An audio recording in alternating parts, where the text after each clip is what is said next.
We are now moving toward research that highlights large language models and AI in mental health research. And we all know that it's extremely timely. And speaking of, our next presenter is Mahony Reategui-Rivera, who is a PhD candidate at the University of Utah, specializing in mental and global health informatics. So Mahani's talk will discuss his work examining the role of self-administered interventions based on natural language processing models in reducing depressive and anxiety symptoms. So over to you. Thank All you so right. much for the introduction, and good afternoon, everyone. It is a pleasure to be here, and I will present our findings in a recently published systematic review. This research explores how NLP-driven tools can help alleviate symptoms of depression and anxiety without the intervention of external actors outside of the patient. So as we all familiar here in this symposium, depression and anxiety are, to say in a soft way, common, affecting around 250 and 375 million individuals worldwide, respectively, facing an economic impact estimated in $1 trillion of US dollars in loss of productivity annually. So faced with these large scales of the challenge and the limited healthcare resources, self-administered digital interventions have emerged as a promising solution. But what are self-administered interventions? These are therapeutic tools that individuals can use independently without continuous guidance from a clinician. They come in various formats, such as mobile apps, web platforms, and even virtual or augmented reality environments. Some focus purely on delivering therapeutic information, like cognitive behavioral therapy, while others leverage technology like natural language processing, or NLP, to enhance engagement and personalization. Although some previous reviews have suggested that NLP can improve mental health outcomes, most of them, for not saying all of them, focus on NLP with some clinician in the loop. And also they focus more in, they not focus in some certain diseases, but has a broader spectrum of diseases. So the findings of these systematic reviews could not direct some clinical practice. So that was the reason what we aim to fill this gap by systematically reviewing and synthesizing the evidence whether self-administered NLP-based interventions to reduce symptoms of depression and anxiety. We conduct a systematic review and meta-analysis following the PRISMA guidelines and our registered protocol at Prospero. Following these eligibility criteria, we here following the PICO question in all the individuals available with depression and anxiety with interventions that run some type of NLP involved in the intervention that could be chatbots, conversational agents, voice-based systems delivering therapeutic content, or even a robot that use a voice recognition. As comparators, we are using all type of controls, and we are including interventions per se. So we include randomized clinical trials and quasi-experimental studies in this review. To conduct the text synthesis, we adopt a comprehensive framework based on an adaptation of the categories from NLP applications for mental health interventions in a previously published article. And we categorize data from eligible studies into 4 primary domains. demographics and sample descriptions in both testing data sets and training data sets for the NLP AI-based models, and NLP technical aspects, clinical categories, and intervention results.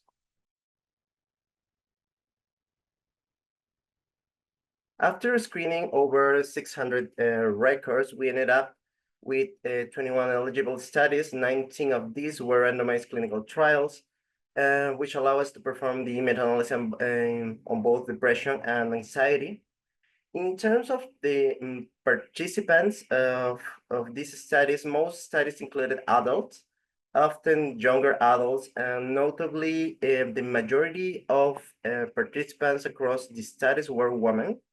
Some studies included individuals with coexisting conditions such as chronic diseases or other mental disorders outside of depression and anxiety.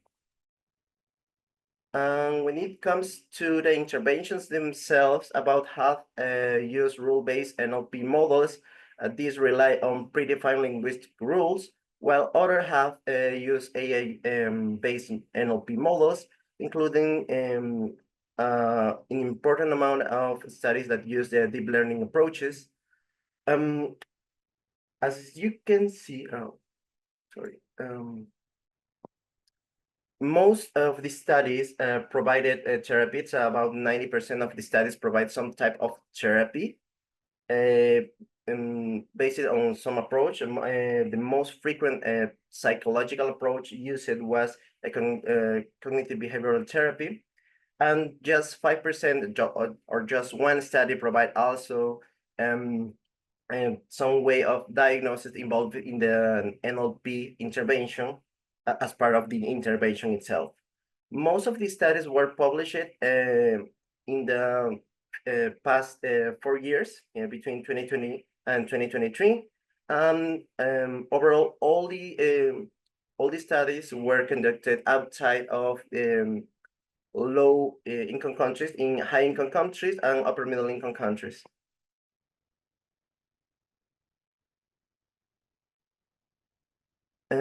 Now, let's dive deeper into the quantitative findings. We synthesized data from 16 studies for both anxiety and depressive symptoms. In the left side, you can see our forest plot synthesizing the results in the depressive symptoms. The pool effect was significant, a standardized mean difference of approximately 0.8. This suggests that on average, participants receiving self-administered NLP-based interventions show meaningful reduction in depressive symptoms compared to control conditions. However, we saw high heterogeneity, indicating that the effects varied widely across studies, populations, and type of interventions. Regarding anxiety symptoms, it was a similar situation, but with more modest effects than depression, with a 0.27 SMD as effect, and they present also a high heterogeneity across all these studies. When we ran some subgroup analysis by control group, type of intervention, and scale used, the findings still be significant overall.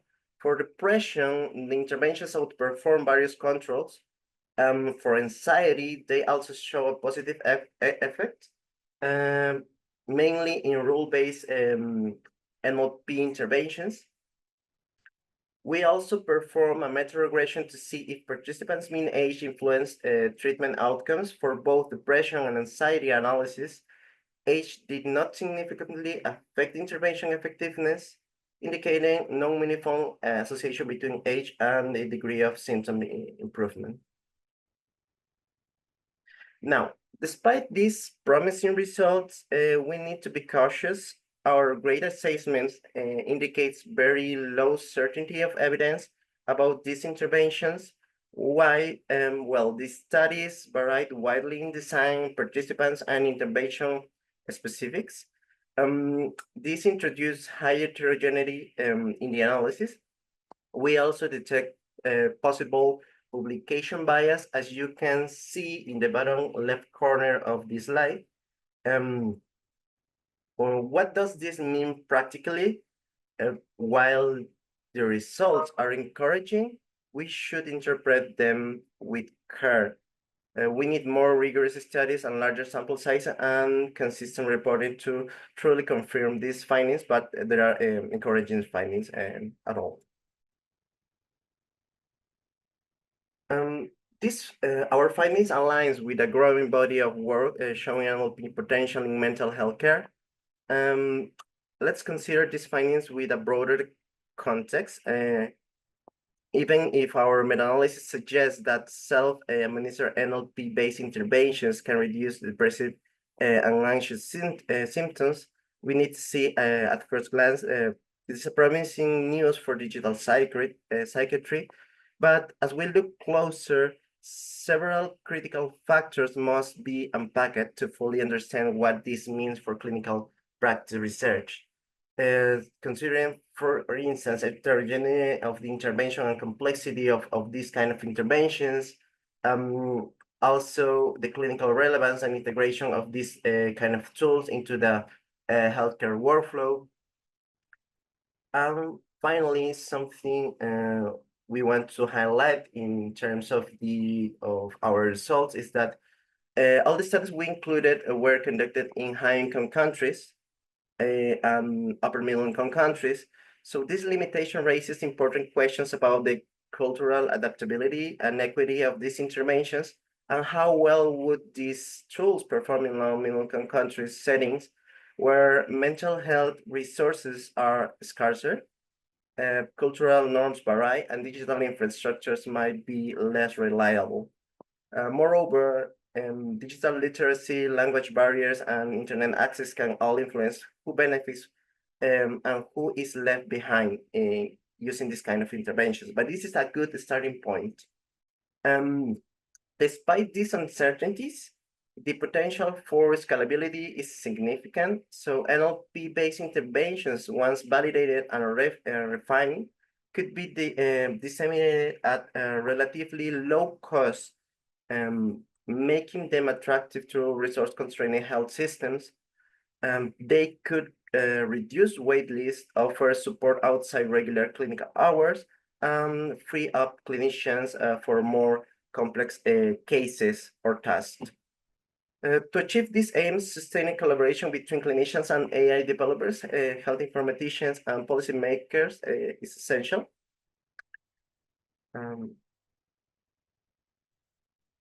To conclude, we found that self-administered NLP-based interventions can reduce depressive and anxious symptoms.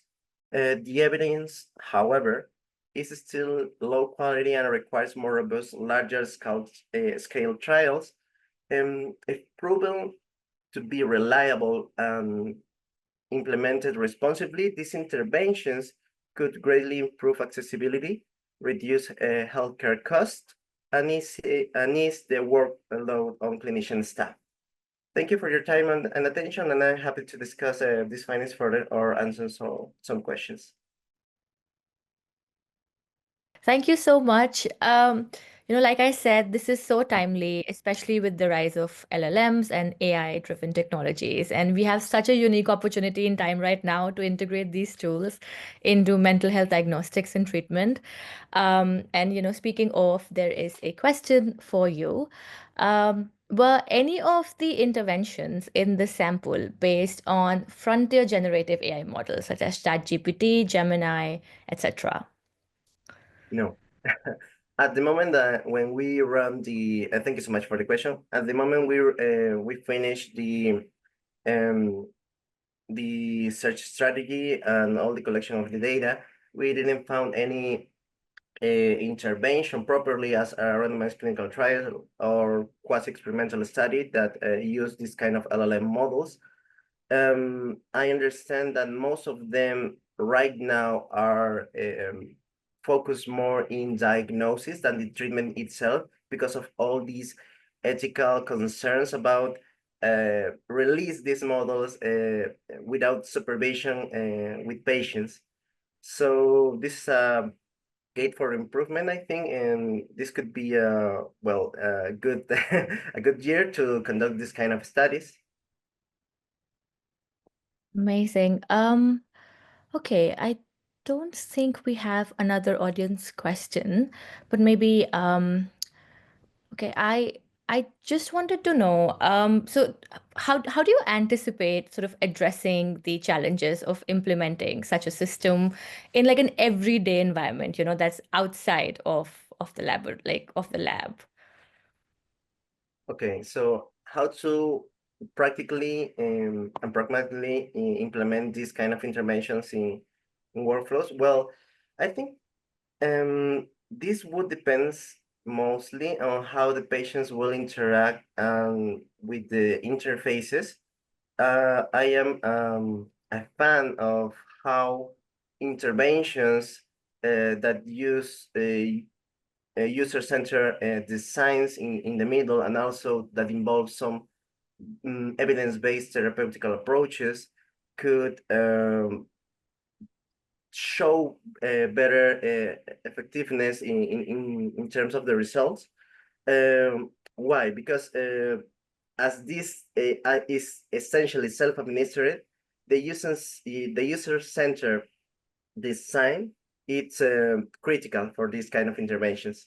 So this is something that it's not showing in the evidence. For instance, most of these studies go directly for feasibility studies instead of exploring more deep the usability and the user experience of these interventions. Okay. Thank you so much.